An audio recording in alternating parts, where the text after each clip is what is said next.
Assalamualaikum warahmatullahi wabarakatuh.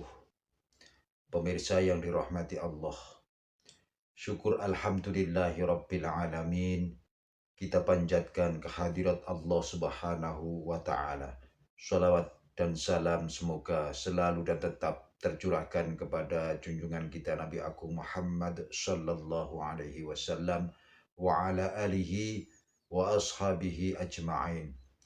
Pemirsa yang dirahmati Allah, marilah kita sama-sama ikuti dawuh-dawuh dari Hadratus Syekh Kiai Haji Bahauddin Nur Salim.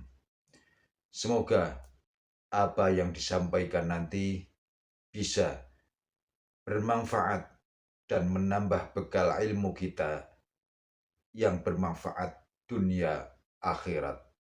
Amin, amin, ya rabbal alamin. Kita semua yang alim-alim itu tahu bahwa la ilaha illallah itu super. Sudah bawaannya tauhid, juga punya kelayakan Nah, kemudian nasib kita agak sial. Malah kalimat ini dituduh bid'ah, dituduh khurafat. Mergo Nabi nggak pernah tahlilan. Nabi nggak pernah tahlilan, kalau diartikan Nabi ratau maca la ilaha illallah, agak kalimat ini. Nah, ini provokatif. Karena mereka itu memang kalau kita turutin itu memenya itu terlalu, kadang menghujat kita itu enak ya jadi KNU, ada orang mati datang, kiainya dapat makan, dapat rokok, terus pulang. Jadi apa? Terus kita kayak tersangka terus. Terus yang orang NU ya memenya juga nggak kalah ekstrimnya. Boleh ya ajaran orang nggak boleh ngasih-ngasih kiai gitu. Berarti boleh dong ajaran kikir. Cangkem elek lah bahasa kasarnya itu. Itu memang kadang lebih mengenakan. Kenapa diistilahkan balnat zifu bil haqqi? Kenapa pakai kodhafa? Sementara kodhafa maknanya takallama bila dalil. Maksudnya bila dalil di sini itu min ghairi ikhtiyajin ila dalilin. Kebenaran itu memang nggak butuh dalil. Apa kita perlu dalilnya apa? Buktinya apa? Kalau 3 itu cabang dari 1. Wong gendeng yakin yang takut gitu pas orang gendeng. Wong 3 cabang dari 1 kok ditanyakan buktinya apa? Itu min awalil bidah. Pertama orang pasti tahu kalau 3 itu far'ul wahid. 1 juta juga far'ul wahid, 1 miliar juga far'ul. Gambar yang sebanyak apapun ya dimulai dari 1 titik, cek gambar bener maupun yang tidak. Kalau kita datang ke acara mayat kan dapat makan, dapat minum. Kalau yang sohibul bed rokok ya dapat rokok. Kalau kiainya dapat wajib, kadang 20.000, kadang 50.000. Terus memenya itu kok setega itu ya, ada orang meninggal kok malah kita makan-makan. Seakan-akan kan kultur ini biadab kan gitu. Tapi yang orang NU kebalikan bales. Oh ternyata nggak boleh ya mayat disodakoi, ternyata nggak boleh ya orang dermawan. Berarti Islam membolehkan medit ya gitu. Yang kode ini kan, angen-angen itu luwih mandi timbang takbir ya kan. Karena ini kan memicu emosi kan. Nabi itu tahu bahwa akhirat itu tidak bisa batasi Allah. Kamu tidak bisa nyemprit Allah. Allah ini akhirat loh, amal sudah tidak manfaat, ingat itu. Tidak bisa seperti itu. Allah itu nggak bisa tunduk sama konstitusi yang bernama akhirat. Artinya Allah meskipun di akhirat tetap duwe hak yaf'alu ma yasa atau yaf'alu ma yurid. Nggak bisa kamu terus wah ini akhirat, amal raiso dikirim nawang mati, amal raiso dikirim. Ya pengiran kok mbak atur. Kalau kita yang mengirimkan tidak bisa, tapi kalau Allah tetap bisa. Nabi itu tahu betul meskipun akhirat itu Allah masih bisa dinego saking baiknya. Akhirnya Nabi sujud masyhur itu terus ya Muhammad irfa' ra'sak wasal tu ta' wasatu safa. Semat sirahmu angkat, kujo apa tak turuti. Terus semenjak itu Nabi minta apa? Syafaat. Artinya apa? Ketika Nabi lain berpikir bahwa akhirat ini membatasi amal, Nabi tahu betul kalau Allah tetap Allah. Yang nggak terbatas kekuasaannya, nggak terbatas rahmatnya juga saat di akhir. Di Quran itu sampai lihat di tafsir Tobari itu ada ayat bal naqdhifu bil haqqi 'alal batil fayadmaghuhu fa idza huwa zahid. Qadhafa itu kalau di kamus tak lihat itu takallama bila dalilin. Qadhafa itu ya pokoknya sekenanya. Kebenaran Islam atau kebenaran hak itu kamu taruh sekenanya saja itu tetap menang. Apalagi kamu taruh secara teratur, kamu taruh sekenanya saja itu tetap menang. Sehingga di sini banyak sahabat yang hidup di Cina. Sekarang juga banyak orang alim yang milih hidup di Amerika, banyak orang alim yang milih hidup di Inggris. Dan mereka pede, percaya diri karena kebenaran itu kamu letakkan di mana saja, itu tetap akan menang, akan menemukan momentum kemenangannya. Bismillahirrahmanirrahim.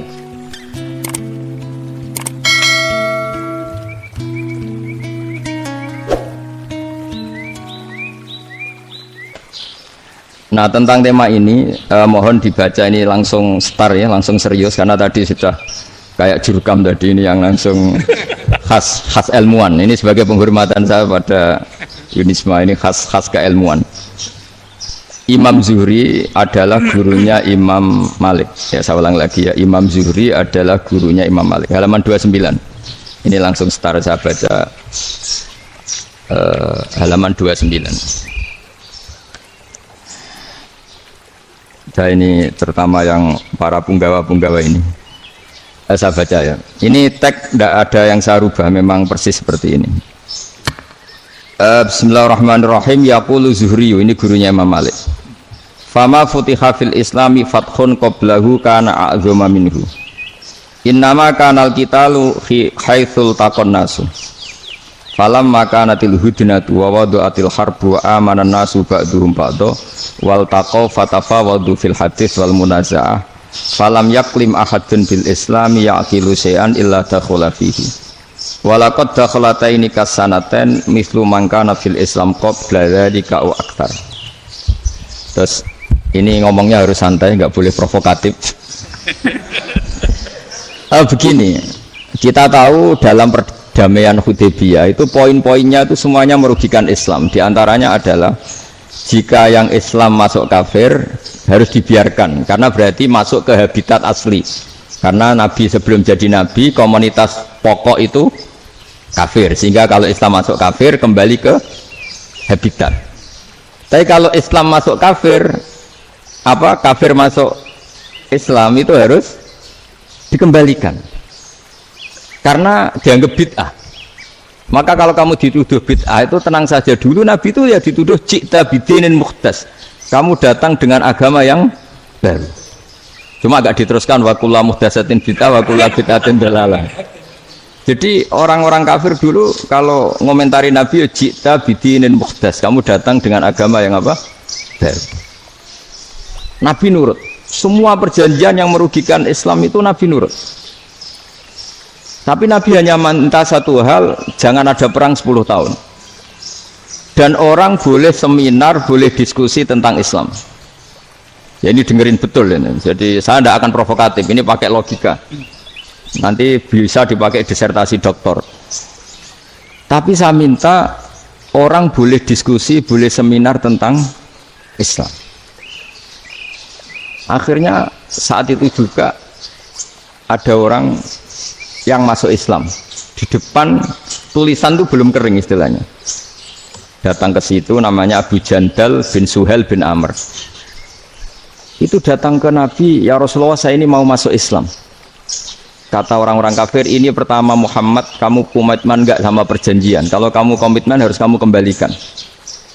Nabi bilang, ya Abu Jandal kamu kembali ke mereka, ke habitat mereka, yaitu menjadi kafir, di komunitas kafir maksudnya. Akhirnya nangis. Sayyidina Umar itu mendekati Abu Jandal, kemudian memberi isyarat supaya ngambil pedangnya. Jadi isyaratnya wong ini baca ora wis. Maksudnya orang-orang kafir. Tapi Abu Jandal nggak mau. Singkat cerita akhirnya kembali ke komunitas kafir. Tapi yang dikatakan Imam Zuhri cara analisis ini nggak bisa pakai provokatif, harus pakai analisis. Innama kanal qitalu haitsul taqon nasu. Yang namanya perang itu menjadikan orang tidak berpikir jernih. Ini poin yang diambil oleh Rasulullah. Kalau dibahasakan Nabi curi kesempatan, masuk Nabi dikatakan mencuri, meskipun itu hanya bahasa ya. Nggak mungkin lah kita bahasakan seperti itu. Saya ulang lagi ya. Kenapa ada perang berkesinambungan? Sampai tahun ke-8 Hijriah, mulai tahun kedua ada perang Badar, sampai tahun 8 Hijriah itu perang terus. Nabi sama orang kafir perang terus. Akibatnya apa Pak Profesor? Namanya perang itu ya nggak kau bermikir. Pokoknya agar ketemu Islam perang, Islam ketemu kafir perang, nggak kau bermikir. Padahal Islam itu bisa diterima oleh akal sehat, harus lewat diskusi, lewat pengamatan, lewat pemikiran, lewat pengendapan berpikir. Makanya Nabi tahu ini masalah besar. Kalau orang perang terus, itu gak kober mikir Islam, tidak sempat diskusi tentang Islam. Makanya Nabi hanya minta satu poin. Oke, perjanjian ini saya turutin semua, tapi saya minta orang kafir semuanya boleh mendiskusikan Islam, boleh seminar tentang Islam. Mereka bilang iya, paling pikiran mereka kan diskusi paling piye. Ternyata betul, ada diskusi. Terus temanya gini, kira-kira bener di Muhammad Abu Jahal. Terus Tuhan Muhammad sama Tuhan Abu Jahal itu keren mana? Diskusi. Tuhan Muhammad itu khaliqus samawati wal ardi, yang menciptakan langit bumi. Sebagaimana kampanyenya Muhammad. Ya mereka masih jangkar bilang Muhammad. Kalau Tuhan kita, ya berhala itu yang kita bikin, yang kadang rusak, yang kadang kudanan, terus lemutan, pokoknya terus diskusi. Kita kok bener pengirannya Muhammad. Terus Muhammad Abu Jahal. Mulai dhisik Muhammad itu ora tau bodoh nih. Mulai dulu Muhammad itu gak pernah bohong. Abu Jahal, waduh, wis bodoh nih ngongkonan. Wis ribet kan? Dan semua diskusi itu mengarah ke kebenaran Islam. Wah, akhirnya ngomong kafir sing tokoh-tokoh yo cara Jawa yo. Wah, semane jebule masalah ini kan. Artinya gini, kalau kita ingin Indonesia damai, sebenarnya yang untung itu Islam.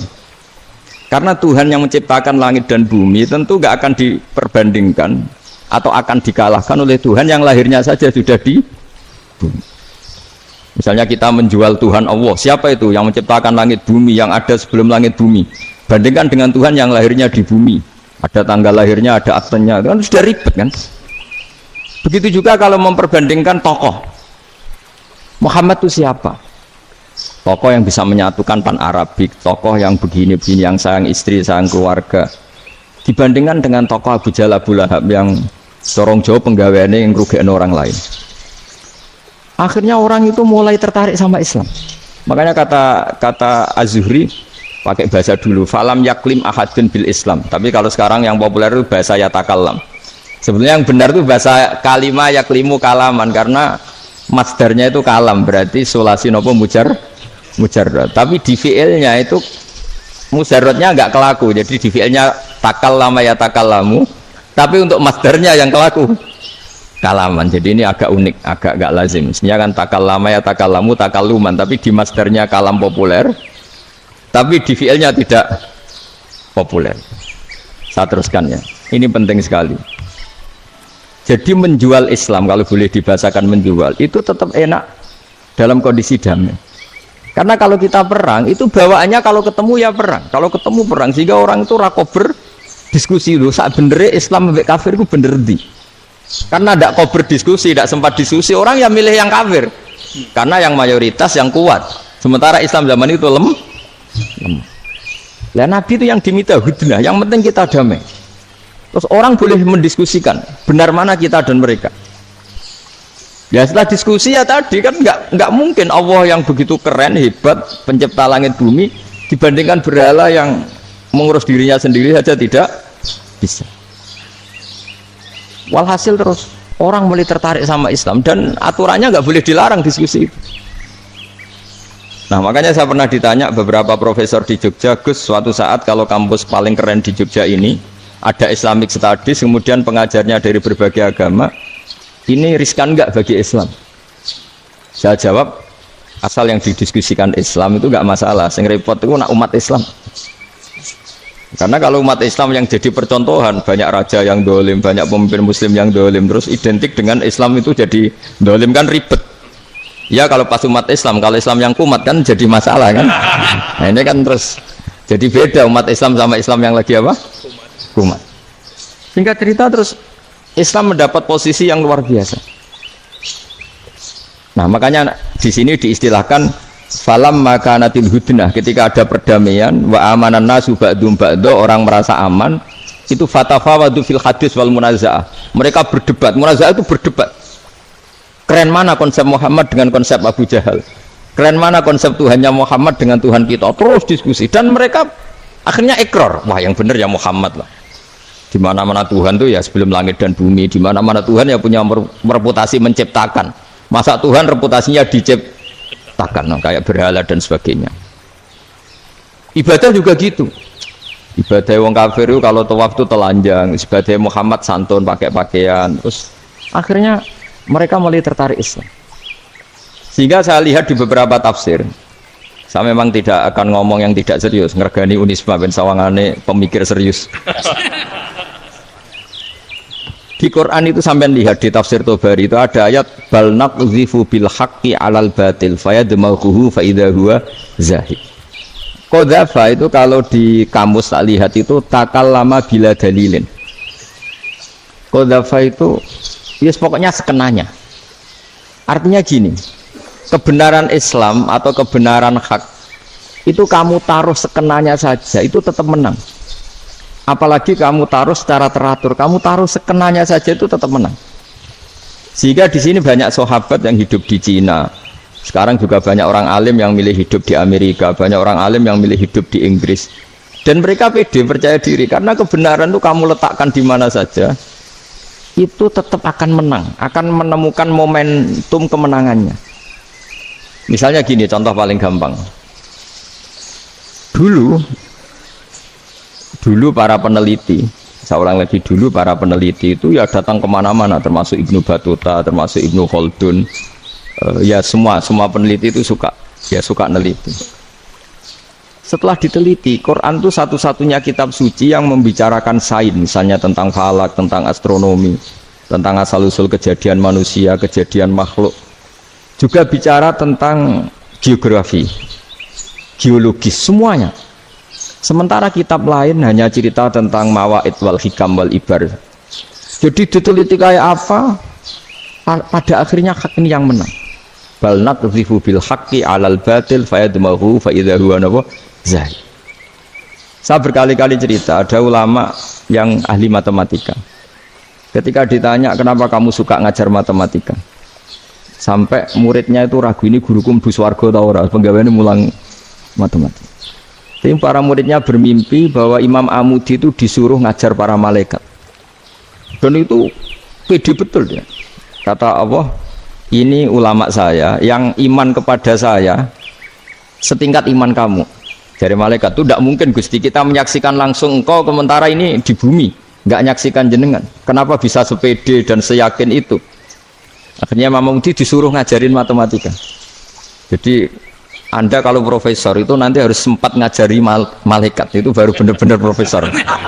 Jadi nanti di akhirat ngajari siapa? Malaikat. Jadi ada seminar yang melibatkan banyak malaikat, narasumbernya itu seorang profesor. Itu ketika kenapa engkau begitu yakin kalau Allah itu Tuhan dan Allah itu Al-Wahidus Shomad. Terus Imam Amudi mulai nulis angka gak beraturan. 2, 3, 4, 5 sampai 1 miliar, 1 triliun, semuanya nggak beraturan.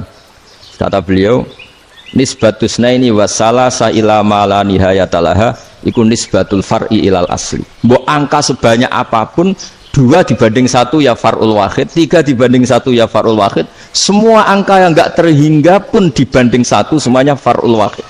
Semua angka sebanyak apapun itu cabang dari angka 1. Fakullu hadhil awalim far'un minal wahidis shomad, yaitu Allah Subhanahu wa ta'ala. Akhirnya malaikat tepuk tangan, iya juga. Jadi begitu juga ada ulama itu ahli gambar. Saya dulu ngaji sama Mbah Mun Al-Husunul Hamidiyah, itu kitabnya itu banyak gambarnya. Dan gale gambar yang ngawur betul, memang gak ahli gambar. Saya Apple, sempurna lele. Semua gambar bangunan, gambar sapi, pokoknya gambar. Ternyata dia menemukan Tuhan itu dari gambar. Gambar serapi ini atau seruwet ini sama. Gambar rapi sama ruwet itu sama kalau dalam pandangan tauhid. Dimulai minan nuqtah al-wahidah. Kowe cek gambar sing rapi sing indah, cek gambarmu elek, dimulai dari 1 titik. Dan titik ini nuqtatil wujud, yaitu Allah Subhanahu wa ta'ala.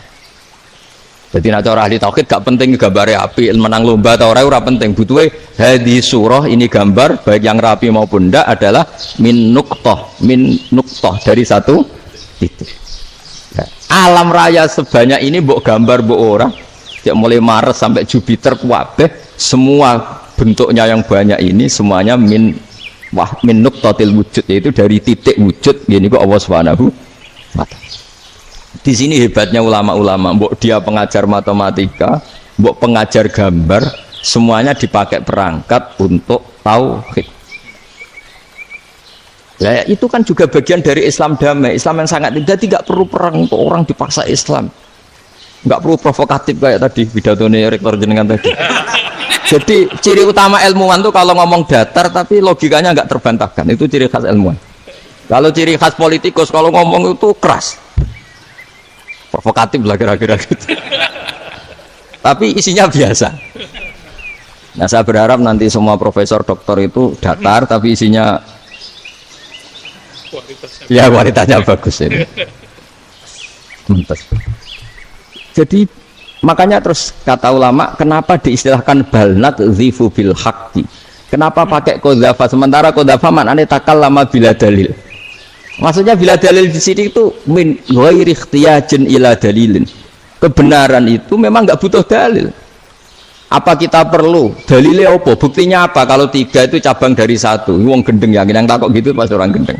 Wong 3 cabang dari 1 kok ditanyakan buktinya apa? Itu min awalil bidah. Pertama orang pasti tahu kalau 3 itu far'ul wahid, 1 juta juga far'ul wahid, 1 miliar juga far'ul. Gambar yang sebanyak apapun ya dimulai dari 1 titik, cek gambar bener maupun yang tidak. Akhirnya apa? Ulama dulu itu sebegitu rileks nerangkan tauhid. Lalu kenapa asma ini yang ya ini kan khas NU ya, khas pesantren. Sebenarnya saya keberatan pakai istilah khas NU, pakai khas pesantren karena NU itu anaknya pesantren, jangan dibalik pesantren anaknya NU, karena sebelum ada NU itu ada pesantren. Tapi kayaknya Unisma lebih suka pakai bahasa NU dan saya ya agak-agak orderan yang terpaksa disuruh ngomong. Ini agak apa ya, agak kacau sebetulnya, ini agak kacau. Jadi NU itu sama pesantren itu tua pesantren. Jadi NU dilahirkan pesantren, bukan dibalik pesantren dilahirkan NU. Sehingga barokahnya didirikan pesantren ini, kadang nyuwun sewu sekali Mbah Hasyim itu kadang ide besar beliau itu ora dituruti wong NU. Jadi Mbah Hasyim cara kula kok dadi Mbah Hasyim ya mangkel. Mbah Hasyim itu ngarang meno kentong. Nggih ngarang meno beduk, tapi NU nganggo kentong. Beduk. Dan uniknya Mbah Hasyim enggak tersinggung. Karena ciri khas pesantren itu membolehkan perbedaan apa? Pendapat. Itu masyhur khilafnya Mbah Hasyim sama Mbah Fakih Mas Kumambang itu sampai dikitabkan. Saling ngeritik, saling macam-macam lah. Jadi cara berpikir Mbah Hasyim ketika Nabi rembukan, ini gimana ya cara menentukan waktu sholat ya? Ya pakai kentong ya Rasulullah, zakalin nasoro itu untuk orang Nasrani. Ya pakai buk itu trompet, zakalil Yahud itu untuk orang Yahudi. Ada yang usul lagi pakai api ya Rasulullah, zakalil Majusi itu orang Majusi. Setelah itu ada orang datang lari-lari cerita mimpi azan tadi. Ya itu terus dipakai sarana pemanggilan sholat ya azan itu. Sehingga Mbah Hasyim menolak kentong. Karena mantas sababi kaumin bahwa beliau keras sekali sampai bilang haram. Beliau judulnya ya haram, al jasus antakhrimin nakus. Setelah naskah itu sampai ke Mbah Fakih Mas Kumambang di Gresik situ, di daerah Dukun situ. Dulu nggak ada WA ya, jadi sampainya ya lama. Makanya saya sampai sekarang nggak punya WA karena ya saya ulama kan, kalau WA-an terus nggak jadi ulama. Nggak jadi ulama main WA-an terus itu. Nah itu termasuk rektor gak kau bermikir itu mesti kebanyakan WA. Karena kan otaknya didikte oleh sesuatu yang masuk, sesuatu yang dilihat itu kan pasti mendikte kita. Beda kalau yang enggak WA-an kan mikir apa kita yang menentukan. Kalau WA-an kan kita ditentukan. Mau mikir anaknya butuh apa gara-gara WA informasi Jakarta mikir Jakarta. Padahal secara kewajiban ngapain kamu orang Malang mikir Jakarta? Gara-gara WA mikir Jakarta belum selesai ada berita di Sulawesi, mikir Sulawesi. Habis itu mikir NTT. Makanya semua orang sekarang merasa tokoh nasional gara-gara informasi yang masuk itu nasional. Jadi masih RT yang mikir gimana Gus Indonesia kok. Ada RT loh. Sampai lupa kalau dia itu RT. Jadi semua orang sekarang merasa tokoh nasional. Dan itu gara-gara apa coba? Akhirnya semua orang juga punya ide tentang nasional. Harusnya negara itu gini-gini. Jebule wong sing duwe ikon itu sapa? RT. Ribet kan?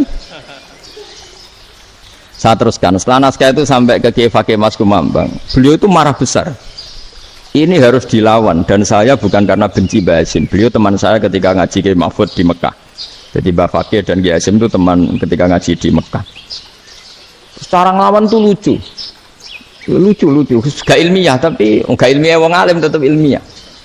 Di mana-mana serupa itu tidak sama. Ya kalau mungkin zaman Nabi di Madinah itu zaman itu kentong itu identik dengan milik Nasrani. Di Indonesia beda. Pos kampling ya kentong, kebakaran ya kentong, wae sarapan orang di LP ya pakai kentong. Jadi tidak ada jaminan kalau kentongan itu identik dengan Nasrani. Lalu haramnya di mana? Yang di mana-mana tasabuh itu identik. Ini tidak identik. Mulai masalah kan? Mulai masalah. Jadi beliau gaya judul Hazruus. Hazruus itu kepala bergeleng-geleng. Sekarangan kok ngene. Jadi sekarangan kok provokatif gitu. Nah. Dan itu Mbah Hasyim ya hormat Mbak Fakih hormat Mbah Hasyim. Saya sendiri secara pribadi itu lebih suka pendapat Mbah Hasyim sebetulnya. Karena bagi saya sholat itu sakral, ya sudahlah kalau sakral ya dipanggil dengan sesuatu yang sakral yaitu kalimat thayyibah adzan. Tapi saya tidak akan bilang kalau kentongan itu haram. Karena kalau haram alasannya mirip orang Nasrani, sementara pos kampling ya pakai kentong, ada banjir ya kentong, ada kebakaran ya kentong. Jadi tidak identik untuk misa atau untuk sholat ala Nasrani. Tapi itu dulu ya rileks saja, dua beliau itu ya saling menghormati padahal saling kritik. Dan dulu ulama yang beda madhab itu ya saling menghormati. Imam Syafi'i itu kalau sholat di kawasan Masjid Abi Hanifah ya tidak kunut. Ketika ditanya kenapa kamu tidak kunut sementara engkau berpendapat kunut itu sunat, ikroman di hadal madhab, saya sangat menghormati madhab.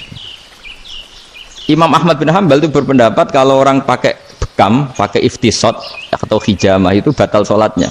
Sementara Imam Syafi'i mengatakan tidak batal apa sholatnya atau wudunya tidak batal.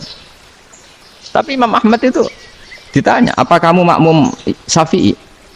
Bagaimana mungkin saya tidak makmum sama wali kutub seperti Imam Syafi'i?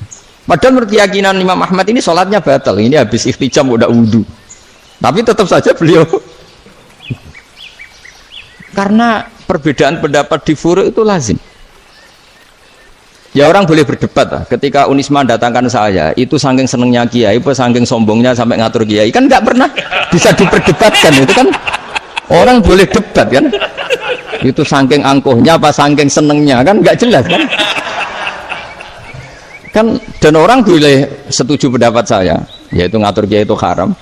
Setuju juga Pak Rektor, ekspresi mahabbah itu ya macam-macam. Dulu sahabat gitu, sahabat itu ada yang nggak kenal wajahnya Nabi sama sekali sampai akhir hayatnya. Ketika ditanya, lo kamu itu sahabat kok nggak tahu wajahnya Nabi? Saya tidak pernah berani memandang Nabi karena ijlalan Nabi, terlalu menghormati saya sehingga tidak berani memandang wajahnya.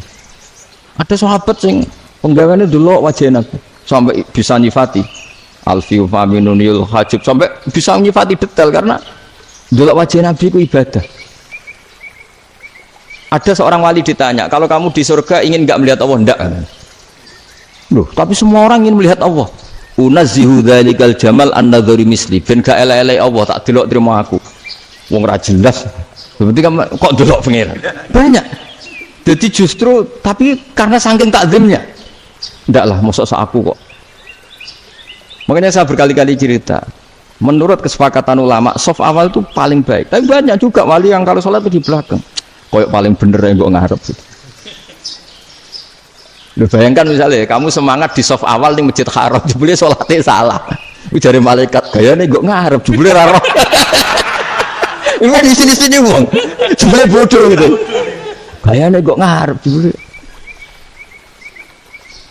Coba orang kalau sowan Mbah Mun, yang berani di depan itu kan ya ketuanya atau jubirnya kan, yang merasa tidak pati pinter-pinter kan mesti di pojokan. Artinya sudut pandang seperti itu ya sah saja, apa? Sah saja. Makanya banyak sahabat yang jarang sowan Nabi, alasannya takut ganggu Nabi. Banyak yang sering sowan Nabi, alasannya seneng Nabi. Yang sowan ya seneng Nabi, yang nggak sowan alasannya seneng. Lu Nabi itu tokoh, punya keluarga, punya anak. Kalau saya sering sowan berarti sering ganggu. Yang sering sowan dia alasan ini khazanah kita harus istifadah.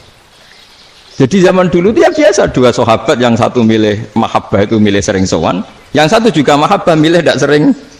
Karena pertanyaannya bisa dibalik kan, sering sowan apa sering ganggu coba? Nabi ape dar, assalamualaikum. Nabi nimang cucunya, assalamualaikum. Ayo bener yang sowan apa bener yang enggak kalau seperti itu. Akhirnya terus diatur sedemikian rupa oleh Quran. Walau annahum sabaru hatta takhruja ilaihim lakana khairal lahum. Jadi sahabat kalau mau sowan Nabi ya nunggu di Sufah. Kalau Nabi keluar berarti milik publik. Sekali masuk ke dalam tidak ada sahabat yang berani sowan. La tadkhulu buyutan nabi illa ayyudzana lakum. Kalau soal sampai masuk dalam harus nunggu dipanggil. Karena sekali Nabi masuk dalam itu milik privat keluarga, milik istrinya, milik cucunya, milik keluarganya. Jadi Nabi sekali keluar ke ruang itu berarti milik publik. Itu terus jalan tengah. Karena kalau langsung masuk, bayangkan saya itu sering menyaksikan. Mbah Mun habis ngaji 2,5 jam ngaji Jalalain, baru masuk, assalamualaikum. Padahal yai mungkin mau ke kamar mandi, mau ini itu. Jadi dulu itu Quran sangat modern. Sebelum ada dokter ngatur tamu, rektor ngatur tamu itu Islam sudah modern.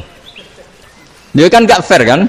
Misalnya saya ke Unisma harus janjian pakai ini, terus kalau misalnya kesini selonang-selonong kan lucu kan, mentang-mentang kiai terus juga sowan-sowanan selonang-selonong. Padahal kalau kita mau ke mereka pakai protokol. Sering gak fair dunia ini. Tapi karena aku kiai oleh gelo ya sudah. Akhirnya saya memutuskan gak gampang kemana-mana karena itu. Saya sering didatangi ajudannya menteri, Gus.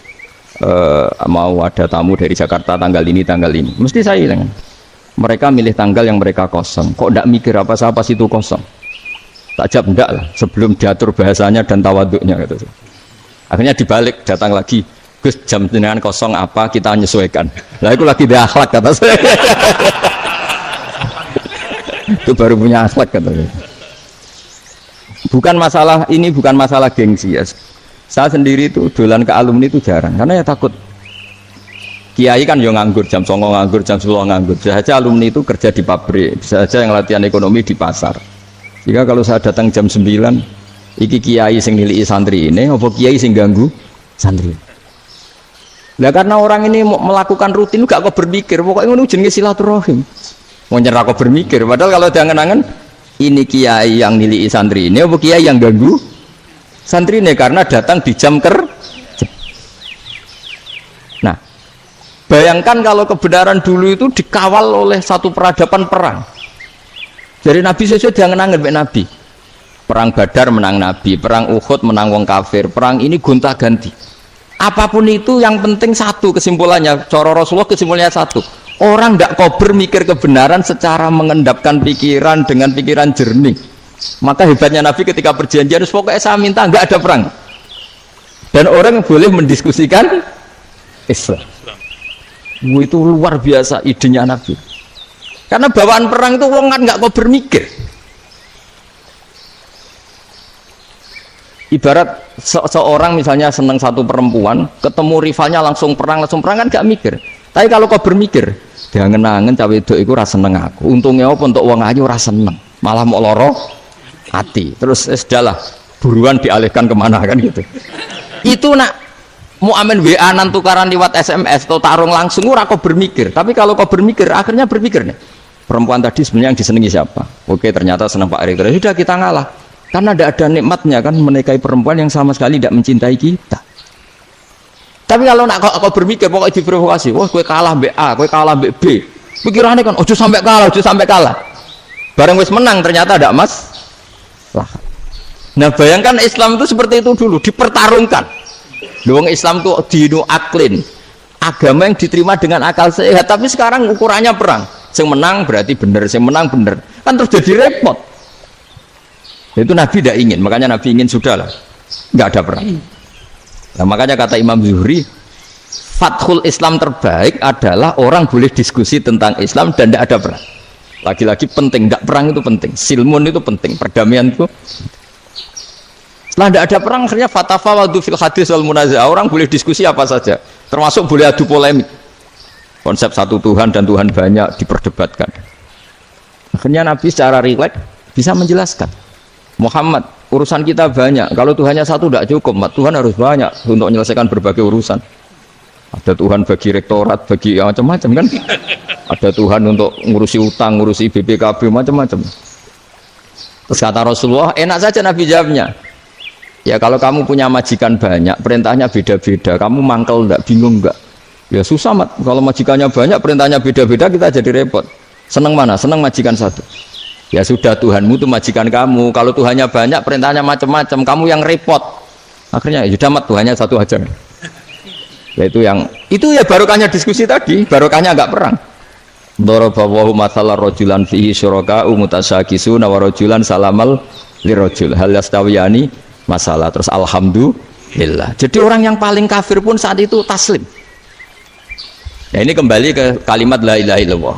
Saya tidak perlu provokatif, pasti teori saya itu benar. Bukan saya bilang benar itu karena sombong, enggak. Ini sesuai teks. Misalnya begini. Benar enggak kelompok takfiri yang suka ngafirkan orang lain? Itu pasti tidak benar. Logikanya gampang. Orang yang kafir 70 tahun saja dengan melafadzkan la ilaha illallah menjadi muslim. Masa dengan kalimat yang sama yang muslim menjadi kafir? Itu logikanya kan nggak ketemu. Orang kafir 70 tahun untuk menjadi muslim disuruh baca apa? La ilaha illallah. Tapi gara-gara baca la ilaha illallah nyekel patok jadi kafir. Pertanyaannya, loh ini kalimat apa? Kalimat untuk mengkafirkan apa kalimat untuk mengislamkan? Karena yang kafir dengan kalimat itu menjadi Islam, ternyata yang Islam dengan kalimat itu menjadi kafir. Itu ketemu nggak? Cara logika itu kan nggak ketemu kan? Makanya cara pikirannya Abul Hasan Asyadzili, dan saya setuju pikiran itu. Istighfar ini boleh orang Jawa Timur protes karena kadang beda manhaj, tapi jangan protes saya, protes Abul Hasan Asyadzili kualat mesti sampean. Ketua Torekoh napa? Sadiliyah. Cara madzhab Sadili, dan Anda boleh berbeda madzhab, mencari khasnya wong kampus itu wani beda kapasitas lah, pokoknya butuhnya beda, dan ketok pinter, ketok kritis tuh.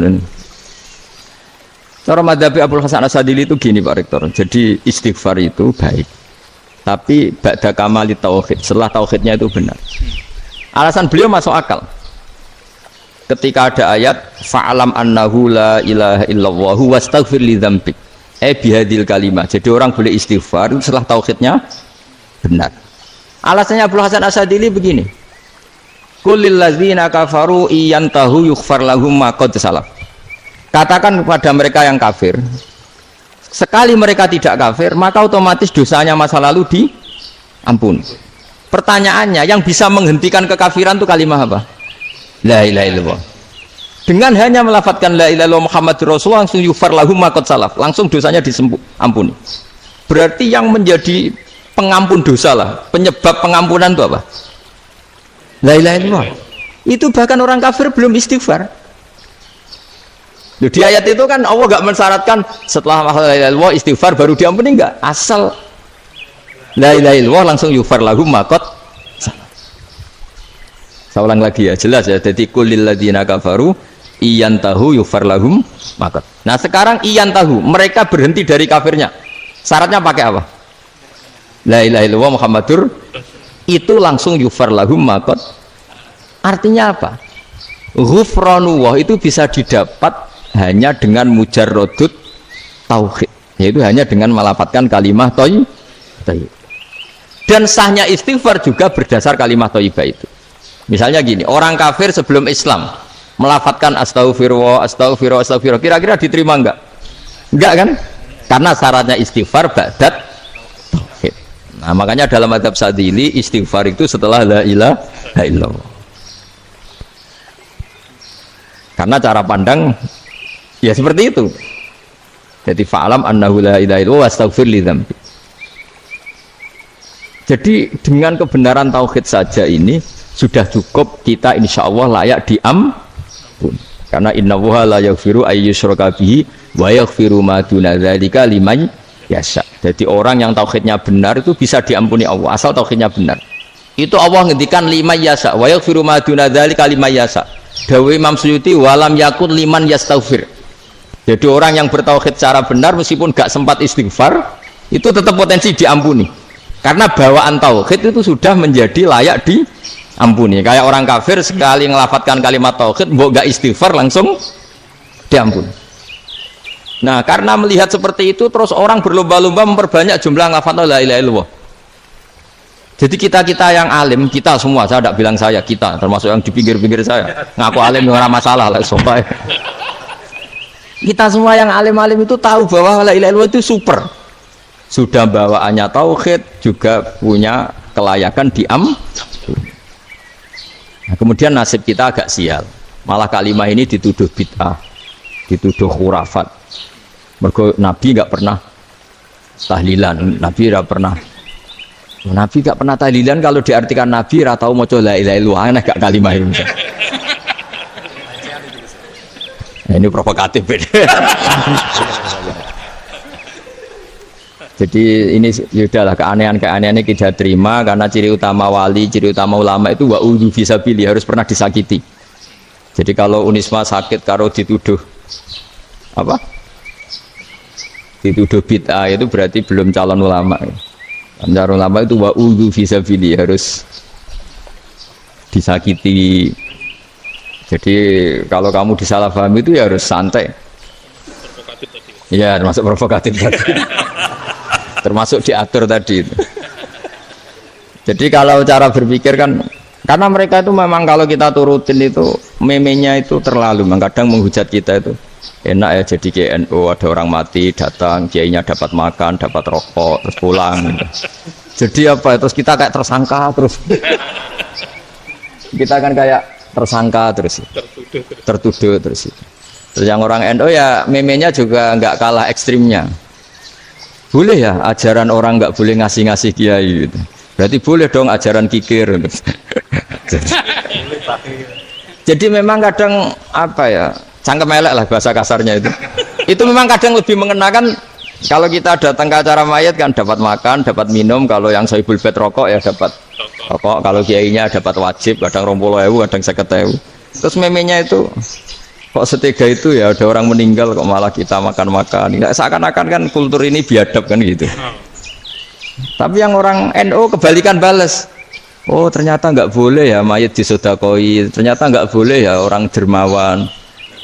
Berarti Islam membolehkan medit ya gitu. Yang mau dene kan. Angen-angen itu luwih mandi timbang takbir ya. Karena ini kan memicu emosi kan. Memicu apa? Emosi. Nah tapi saya kalau disuruh bela mana itu tidak ada yang saya bela. Ya seorang sudah lah, kalau mau nganggur saja sudah itu. Ya tapi itu memang apa ya? Itu khazanah Islam. Ada yang kritik, ada yang enggak. Ya itu memang khazanah. Ya biasa aja kalau saya biasa. Karena dulu ulama itu sudut pandangnya itu ya seperti itu. Ada yang ulama suka ibadah itu sholat, ada yang milih apa tidur. Sampai Imam Ghazali bilang suatu saat ibadah terbaik di zaman akhir itu tidur kan. Sholat saja kalah sama tidur kan. Tapi itu loh ya, yang wajib tetap loh, terus kamu gak sholat wajib. Begini beliau mencontohkan itu. Ada orang sholat tahajud terus obsesinya itu ingin hajatnya terkabulkan. Sementara yang tidur obsesinya nikmati rahmatnya Allah, boleh tidur, bisa tidur. Kata Imam Ghazali, timbang kita tahajud terus nuntut pangeran aduk turu katanya. Mergo engko dia akibat terus setan memberi bisikan, lo nyatanya kamu tahajud ya gak terkabul, berarti cerita bahwa Nabi ngendikan kalau doa tahajud mustajab enggak. Daripada ngono kan turu ora tau donga ya. Timbang abri-abri Islam ya, timbang elek-elekin apa? Islam. Jadi ulama itu mulai dulu itu sudah berpikir. Banyak orang menjadikan tahajud sholat malam itu media untuk hajatnya. Dan kalau gak kesampaian ini mutung. Nyalahkan kiainya ijazah ramanti. Macam. Daripada ngono ora usah apa? Tahajud turu wae. Dan jenis kayak ini tuh banyak. Makanya ulama kayak saya itu saenake dhewe itu ya jarak.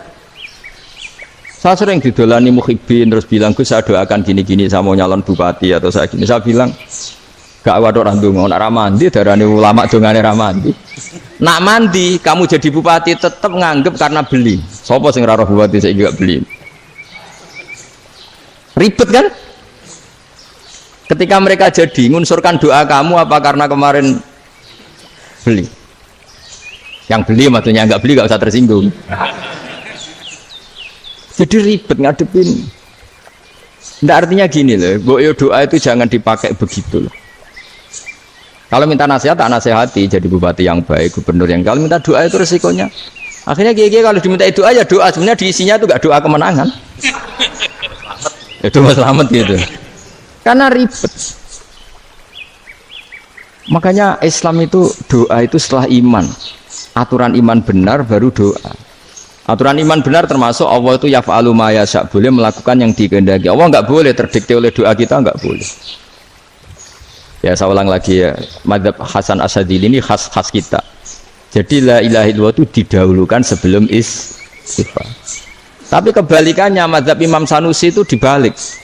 La ilaha illallah itu kalimat yang sakral. Karena yang sakral dibutuhkan muqaddimah, yaitu yang melafadzkan harus yang sudah bersih, yang sudah steril baru melafadzkan la ilaha illallah. Maka dalam madzhab Sanusiyah istighfar dulu baru la ilaha illallah. Nah, cara madzhab Abu Hasan Asyadzili kebalikan, istighfar itu sah setelah sahnya tauhid. Kamu ikut mana tuh? Asyadzili apa Sanusiyah? Alhamdulillah sama-sama tidak paham, ya sudah. Akhirnya sudah. Ya enggak kemana-mana kan gitu. Jadi apa ya? Terus ini saya teruskan, ini biar khas pesantren atau khas NU lah, kalau bahasa Pak Rektor khas NU. Ini ben sampean tahu beberapa perbedaan itu lazim. Halaman 24. Ya, halaman 24 sama 25. Tak baca, ini masih orisinil. An Sufyan bin Uyainah, ini juga gurunya Imam Syafi'i. Kata Sufyan bin Uyainah, beliau cerita, kana Isa wa Yahya alaihi salam ya'tiyanil qaryah. Fayas'alu Isa an syirari ahliha. Wa yas'alu Yahya an khiyari ahliha. Jadi Nabi Isa dan Nabi Yahya itu satu generasi, sama-sama masih muda. Kalau di satu kampung yang Nabi Yahya tanya, ini keluarga terbaik siapa? Saya mau nginap di situ karena kumpul orang baik itu nyaman. Kalau Nabi Isa kebalikan, keluarga terburuk mana ya? Saya tak di situ. Nah, terus akhirnya faqala lahu Yahya, lima tanzilu ala syirarin nas. Kenapa kalau kamu bermalam kok malah kumpul orang-orang yang nakal? Innama ana tabibun udawil mardo. Saya ini nabi, barat dokter. Di mana-mana dokter yang ngumpuli yang sakit, ngobati yang sakit. Makanya di NU itu ya banyak Kiai Jazab mengumpuli nakal-nakal. Nak tepak yang ngentas yang nakal, nak ora tepak ya katut. Ini adu nyali lah sudah gitu. Tapi itu ada ilmunya, yaitu niru Nabi siapa? Isa. Kalau kamu dokter penelitian tuh cari daerah yang banyak pandemi apa yang bersih? Yang banyak pandemi, karena yang namanya penelitian ya di situ kan. Kalau kamu dakwah ngentas kemiskinan, ke daerah miskin apa daerah kaya? Nah sama, kalau ngentas kefasikan, ke daerah fasik apa daerah orang soleh? Ya, tapi itu Nabi Isa. Nah, kalau kamu tidak Nabi kan potensinya kan ngajet itu. Tapi setidaknya bahwa kita sering disalahkan karena punya beberapa tokoh yang ngancani fasik-fasik, itu sebenarnya ada dalilnya, yaitu Nabi siapa? Isa. Nah terus masalah tegas dan lunak. Ketika ada mahasiswa misalnya pacaran, boncengan lanang dan perempuan, itu pilihan kita apa? Kalau tegas, terus gak mau mendengar kita. Misalnya gini, contoh gampang, tak beri contoh Pak D. Jangan orang tua, nanti secara fikih itu beda. Nah ini kan kita orang pesantren, nah, biasa ngaji fikih detail. Kamu Pak D seorang perempuan, mahasiswi misalnya, sering pacaran. Setiap ke situ sama pacarnya kamu diam saja. Padahal kamu dosen keislaman. Mesti pawanaan kamu nyimpulkan, ternyata pacaran itu tidak apa-apa. Buktinya Pak D itu tidak negur, menengahi. Ini berarti asukut alal mungkar. Tapi kebalikannya, Pak D ini terkenal keras. Nak runo mesti raja kuponaan. Akhirnya yura runo. Mesti ngerti nak mesti diamuk. Nah, dua orang ini sama-sama gagal kan? Yang lunak menjadikan ponakannya pacaran terus karena enggak negur sehingga dikira membolehkan. Sing keras juga enggak sempat bina wong rono era wani. Akhirnya dua orang ini sama-sama enggak ketemu, sama-sama enggak berkesempatan membina kan? Gagal membina kan? Karena yang keras ponakannya enggak pernah situ, berarti enggak bisa bina kan? Yang lunak membiarkan berarti juga ada bina. Nah, Islam itu antara dua itu. Ya agak terlalu lunak, nggak terlalu keras. Karena kalau terlalu keras, misalnya ada kiai terlalu keras, lu masyarakat mau tanya itu gimana? Lari kan? Lu saya ini punya pengalaman pribadi. Saya ini kan kecelok orang alim. Itu kalau pernah ya saya itu berusaha ya pokoknya ya umumnya orang alim lah. tenang, terus anteng, nggak gejlok-gejlokan. Itu nggak ada yang tanya. Saya mimpi ketemu beberapa ulama itu disalahkan. Terus umat saya kalau mau tanya itu ke siapa? Wong alim wis wibawa, meneng tambah banget wibawan. Bala Quran sering gojlok rektor macam-macam. Terus wong wanita kok, saya biasa ke pasar pandangan dicegot orang. Gus, putri saya itu sering keluar darah tapi melebihi batas haid gini-gini. Kalau badhe sowan jenengan, gak usah sowan ning kene mbek ngadeg-ngadegan. Terus tanya, yang haid berapa hari, Gus? Ya supaya rudat ilal adat. Adat sebelum dia punya penyakit istikhadah itu berapa? 6 hari ya sudah, kembali 6 hari lainnya mustakhadah, tetap sholat, tetap normal. Tapi kalau saya wibawa, mau pasar gue tasbih dulu. Iku mesti wong salaman njaluk donga yakin. Tapi baru kayak rada uraan ketemu wong-wong, dol pening ndi? Mak pening ndi? Gus beneran Gus ketemu jenengan kula wingi badhe tua kok. Ini tanya. Jadi uraanku itu amdan. Lha nek sampean asli. Asli uraan. Karena ndak uraan lah tetap ndak wibawa kan. Jadi baru kayak uraan itu ya banyak. Saya itu kalau ngantor di Jogja itu banyak orang yang tanya. Ya biasa tanya macam-macam. Karena saya uraan. Ke pasar ya orang. Bahkan di bis sering ketemu orang. Wah beneran Gus kalau badhe sowan jenengan badhe tanya ini. Ya sudah di sini aja. Jadi semua itu diilmoni. Nah, Nabi itu punya sisi yang dua-duanya jalan. Memang beliau luar biasa, dipilih Allah yang luar biasa. Nabi ketika wibawa itu banyak sahabat yang bahkan mengenali wajahnya aja tidak bisa. Ka'anna ala ru'usihim at-tairs. Bayangannya seakan-akan di kepalanya itu ada burung yang takut saking antengnya. Tapi Nabi sekali mengeluarkan job, sekali santai, itu sahabat tanya itu sampai yang nggak pantas ditanyakan. Nabi saya tadi kumpul istri saya tapi tidak inzal itu wajib mandi ndak. Aro'aita law anna ahadana ya'ti imra'atahu wa lam yunzil. Itu ya ditanyakan. Nabi pun kumpul itu betul sakit inzal sepundi. Guys betul kayak gitu. Terus ya ada yang tanya macam-macam. Ini saking ada sahabat dipanggil Nabi tambah lari, dipanggil lagi tambah lari. Pas jenengan nyeluk, oh pas kalau kumpul bojo kula. Lah kula kuatir jenengan orang suci, saya belum mandi, makanya saya lari. Nabi ngendikan innamal mu'min thahir, ya nak masalah ketemu kiai ra apa-apa ijek junub. Sementing kok nak salat kados sik. Tapi Nabi sekali pakai mazahirul jalal, tapi pakai wibawanya, itu orang enggak berani ngomong. Tapi sekali Nabi rileks, itu orang bisa tanya apa saja, termasuk halal yang enggak pantas. Ya, ada sahabat itu tanya lucu, tanya Maimunah. Maimunah itu ya cantik tapi sudah agak tua lah. Maimunah, ya umal mukminin, hukumnya ngambung bojo pas Ramadan ubi. Wah gak roh aku, gak tahu diambung kan Nabi pas Ramadan. Tanya Saudah, malah orang-orang diambung kalau Saudah itu kan wis tuwa itu. Lucunya istrinya dia jawab, tanya Aisyah yang mungkin Nabi, iya yang mungkin tanya Aisyah. Itu yang usulnya istrinya Nabi Maimunah. Selalu Aisyah, tanya Mbak Aisyah. Ya Amirul ya umal mukminin gini-gini. Aisyah yang cantik masih perawan kan. Qabbalani Rasulullah bahwa oh Nabi biasa ngambung-ngambung pas Ramadan dan beliau tetap puasa. Akhirnya pakai ngarang kan wa takbil fi Ramadan wa tublah la tubtilu shauma ngambung ora. Iku udah biasa dhisik. Ya nasi bojone ayu. Nah ini artinya seasik itu gitu. Jadi garwane Nabi sing ngrasa rodok tuwa. Wah, aku ora tahu ya.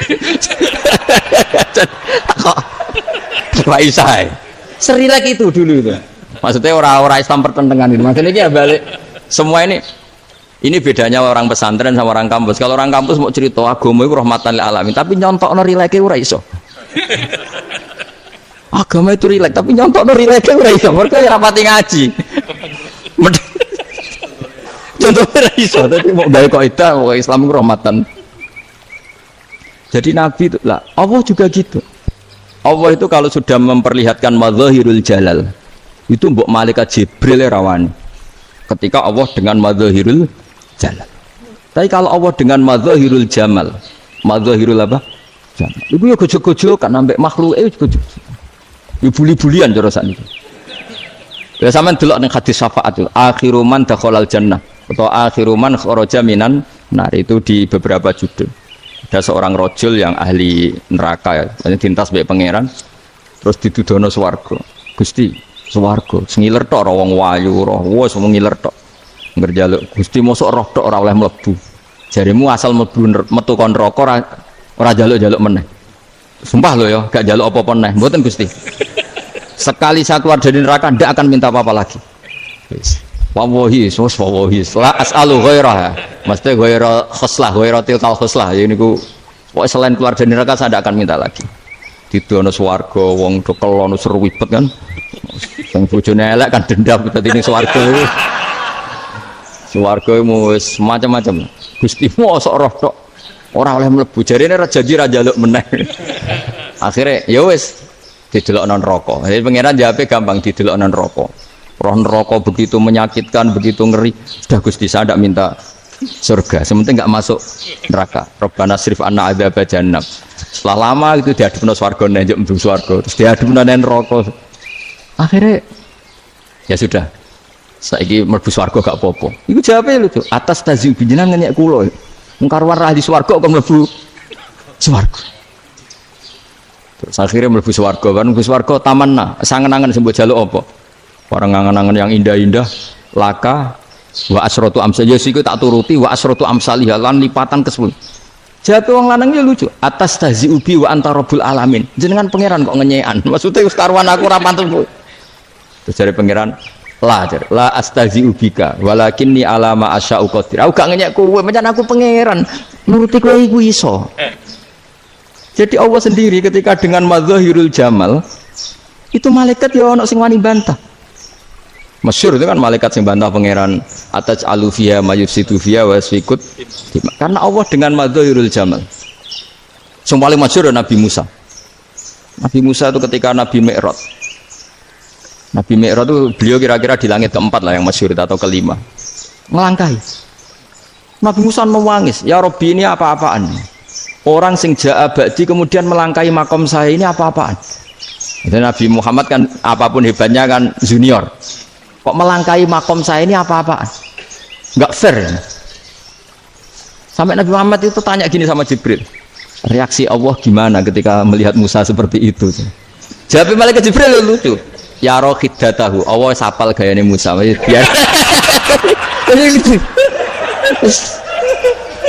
ya dibiarin aja sama Allah. Tapi yang jenenge Nabi Musa itu kekasihnya Allah, tetap berkah bagi kita. Betul. Ketika setelah Mi'raj diwajibkan sholat 50, gentenan Nabi Musa kelihatan nabinya. Sebenarnya Nabi Musa itu sebetulnya loh, gak menguntungkan kita sebetulnya. Tapi yang menguntungkan, sebenarnya tidak niat menguntungkan kita, tapi menguntungkan. Nabi Ibrahim kan di langit ke-6, keren lah. Konti dong ketemu Allah ngeten-ngeten kan sholat seket. Karena Nabi Ibrahim terkenal Nabi baik, tidak bantah. Bareng Nabi Musa. Kenapa diceluk pangeran? Kalau akan sholat ping seket. Inna umataka la tutiku dalik. Wah, gak kuat umat. Serai-rai gak umatmu orang arah kuat seket roda. Tapi sebenarnya Nabi Musa itu niatnya bukan membela kita. Fa inna ummati la umatku sing gagah-gagah ra iso meneh umat. Berarti sebetulnya itu masih pakai gengsinya gitu. Wes ngono-ngono lah sementing kita untung. Sebetulnya dia tuh nggak terima. Wong umat saya aja yang lebih kuat, nggak kuat apalagi umatmu. Dan terus sebutin irji ila rabbika fas'alhu takhfif. Itu berarti Allah dengan madzahirul jamal. Sudahlah, datang ke Allah minta keringanan. Allah itu baik. Minta, ambek Allah diringana mau 5 tok, jadi cek 45. Balik Nabi Musa, piro 45, cek ra kuat umat. Wong umatku ora kuat, jadi sebenarnya dia bilang umatku ora kuat. Lu cara Nabi Muhammad model wong Malang, yo beda umatku be umatmu. Ribet kan? Itu. Lu Nabi Muhammad kan enggak seperti itu kan?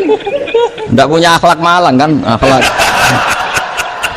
Maksudnya akhlaknya mujur itu, akhlak yang baik gitu. Ya akhlak yang mujur, bukan yang malang gitu. Jadi Nabi ya manut. Tinggal 40 kan, dikurangi lagi 35 sampai 9 kali kan, masyhur itu. Ya kan kalau dikurangi 55 kan berarti turun naik kan 9 kali. Itu setelah 5 itu Nabi Musa cek usul masih ragu. Itu cara Nabi munggah nentek. Ini entek ya. Iya, doa tuntas betul. Bebas. Bebas. Terus munggah ado-ado laopon. Ngapain itu? Akhirnya Nabi Muhammad Sudah sampun ya kalimah Allah. Saya ini malu sama Allah Musa. Sudah 9 kali dan diturutin terus. Jadi Allah kalau dengan madzahirul jamal itu Nabi Musa biasa nego sama Allah. Tapi ketika Allah dengan madzahirul jalal itu Nabi Musa enggak berani. Yaitu di hadis syafa'ah. Hadis syafa'ah ketika manusia datang ke Nabi Adam, ya tuna Adam. Ya Adam anta abul basar ngene isfa'li ana inda rabbik. Kamu saya minta mensafaati kita. Nabi Musa, Nabi Adam inna rabbi qad ghadibal yawma ghadaban lam yaghdab qablahu mislah wa la yaghdab ba'dahu mislah. Ini Allah sedang murka besar dan tidak akan murka seperti ini lagi. Sudah saya tidak berani nafsi. Nabi Ibrahim enggak, termasuk Nabi Musa ketika di itu agak berani. Karena Allah dengan madzahirul jalal. Itu Nabi Musa enggak berani. Sudah saya sendiri itu pernah salah. Yaitu saya membunuh seseorang yang enggak disuruh oleh Allah membunuh itu. Yang pas jotosi orang Kipti. Akhirnya datang ke Nabi Muhammad. Pas ke Nabi Muhammad, Allah dengan madzahirul jamal. Dengan madzahirul jamal sampai Kanjeng Nabi ngendikan analah saya akan memintakan syafaat kalian. Terus fa ahmadu rabbi bima hamida allamaniha rabbi. Saya muji Allah dengan pujian-pujian yang orang lain tidak tahu, hanya saya yang diajari, kata Rasulullah. Ya di sini menurut banyak ulama termasuk kitab yang saya baca, kenapa Muhammad sebagian namanya Ahmadu? Itu dari af'al tafdil fa Muhammadun Ahmadu min ghairihi. Muhammad Rasulullah itu kalau muji Allah di atas cara mujinya nabi yang lain. Jadi Ahmadu bukan dari fi'il mudhari' lil mutakallim tapi dari af'al apa? Tafdil. Fa Muhammadun Ahmadu min ghairihi. Bahwa Kanjeng Nabi Muhammad sallallahu alaihi wasallam itu cara mujinya Allah di atas pujian para nabi. Makanya di sini Sayyid Ali Zainal Abidin kalau muji hamdal hamidin wa fauqa hamdil hamidin. Jadi pujian saya ini di atas rata-rata cara mereka apa? Memuji. Yaitu sirinya apa? Nabi itu tahu bahwa akhirat tidak bisa batasi Allah. Kamu tidak bisa nyemprit Allah. Allah, ini akhirat loh. Amal sudah tidak manfaat. Ingat itu. Tidak bisa seperti itu. Allah itu nggak bisa tunduk sama konstitusi yang bernama akhirat. Artinya Allah meskipun di akhirat tetap dua hak yaf'alu ma yasa atau yaf'alu ma yurid. Nggak bisa kamu terus wah ini akhirat amal ra iso dikirim wong mati, amal ra iso dikirim. Yo pangeran kok mbok atur. Kalau kita yang mengirimkan tidak bisa, tapi kalau Allah tetap bisa. Makanya ada kiai mengatakan kodok qadar ra iso dirubah, itu kamu.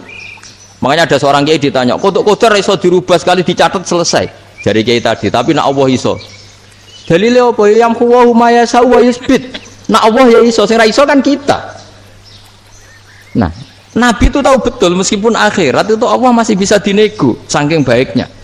Akhirnya Nabi sujud, masyhur itu terus, ya Muhammad irfa' ra'sak wasal tuqa wasatu safa. Semat sirahmu angkat, kuwi apa tak turuti. Terus semenjak itu Nabi minta apa? Syafaat. Artinya apa? Ketika Nabi lain berpikir bahwa akhirat ini membatasi amal karena sudah Nabi tahu betul kalau Allah tetap Allah yang enggak terbatas kekuasaannya, enggak terbatas rahmatnya juga saat di akhir. Makanya disebut fa Muhammadun Ahmadu min ghairihi. Makanya wa mubasysyiran bi rasuli ya'ti mim ba'di ismuhu Ahmad. Jadi makanya terus banyak GNO sing macam-macam lah. Sing ana sing potongane wedi itu hati-hati. Iku berarti makome madzahirul jalal. Ana sing amen guyon nek makome madzahirul jamal. Ana sing ra jelas ngene iki, sing ra jelas. Nak guyu buanter kok nangis yo buanter. Jebule urusan utang lah ini sudah yang udah. Jadi makanya yang rileks saja. Sebenarnya agama ini santai, rileks karena agama ini harus bifarohin wasururin. Enggak boleh agama ini dibawa dengan kekerasan, dengan antisosial. Karena agama ini harus kul bi fadlillah bi rahmati fa bidzalika falyafrah, harus senang, harus rileks.